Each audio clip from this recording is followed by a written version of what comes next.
Salut! Aujourd'hui, je te présente un épisode avec quelques idées pour calmer les pics d'anxiété. Réécoute-le quand tu te sens angoissé ou anxieux pour trouver la technique qui te correspond le mieux. Pour information, tu as aussi d'autres outils et techniques dans ce podcast. Le but de cet épisode, ça va être de trouver des pistes pour calmer l'anxiété ponctuellement, mais bien entendu, il faut aussi faire un travail de fond pour limiter les pics. Commence par noter l'intensité de ton anxiété de 1 à 10, 10 étant le maximum. Choisis ensuite un des outils qui suivent, fais-le 5 minutes et renote sur 10 l'intensité de ton ressenti. C'est parti pour les outils. Le premier outil que je te propose, c'est un flot de pensée. Donc ça consiste à prendre un stylo, une feuille et à noter toutes les émotions, toutes les pensées, tous les ressentis qui t'envahissent. Sans te juger, sans chercher à donner un sens, juste pour te débarrasser de tout ça. Prends juste le temps de tout écrire, on se fiche que ce soit vrai ou pas, que ce soit beau ou logique ou ordonné ou pas, peu importe. Ce qui compte, c'est que tu écrives l'histoire que tu te racontes dans ta tête. Ne cherche pas à évaluer quoi que ce soit, laisse-toi simplement tout mettre en dehors de ta tête, mets des mots sur tes mots, parce que ça a été prouvé, ça réduit de 30 à 50% ton niveau de stress. La deuxième astuce que je te propose, c'est une autre manière de te vider des ressentis et des pensées difficiles à gérer, c'est de te plonger dans un moment de musique. C'est particulièrement efficace si t'as pas vraiment d'idée de la source de ton anxiété. Allume un morceau que t'adores, ferme les yeux et écoute le temps du morceau. Ressens ce que la musique a comme effet sur ton corps. Ressens à quel point tu peux te laisser imprégner par les fréquences de la musique. Et au fur et à mesure, construis-toi une playlist afin de créer un mécanisme d'ancrage quand tu entendras une des musiques de ta playlist.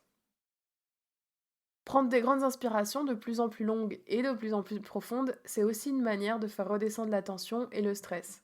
Essaye d'arriver à inspirer 5 secondes, à retenir ta respiration 5 secondes, à expirer 5 secondes et à nouveau à la retenir 5 secondes. Et observe les effets que ça a sur tes pensées, sur ton corps.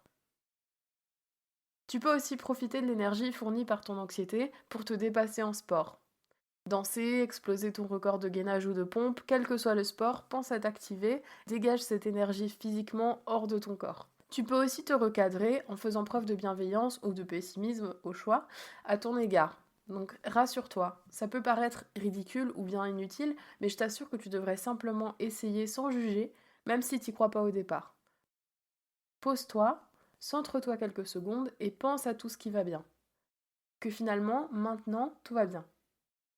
Sans chercher à savoir si tout ira bien plus tard, juste en prenant conscience qu'au moment où tu te parles, au moment où tu te poses, jusque-là, tout va bien. L'hypnose peut également te permettre de gérer ce trop-plein d'énergie. D'ailleurs, j'ai fait plusieurs séances dans ce podcast que tu peux écouter. D'autres suivront également. Et elles durent toutes 5 minutes, donc elles te permettront en un éclair de te sentir mieux.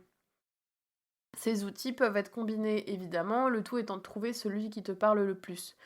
Essaye-les, essaye de les combiner, vois ce qui te plaît le plus. Rappelle-toi qu'il faut tester pour trouver son équilibre. C'est comme moi sur mon logiciel de montage. Tu touches à tous les boutons et tu vois ce que ça change. Souviens-toi aussi que si tu as besoin d'une séance qui concerne une autre problématique liée au confinement et que je n'ai pas encore traitée, tu peux me faire la demande par mail, je ferai une séance en écho avec ce que tu me soumets.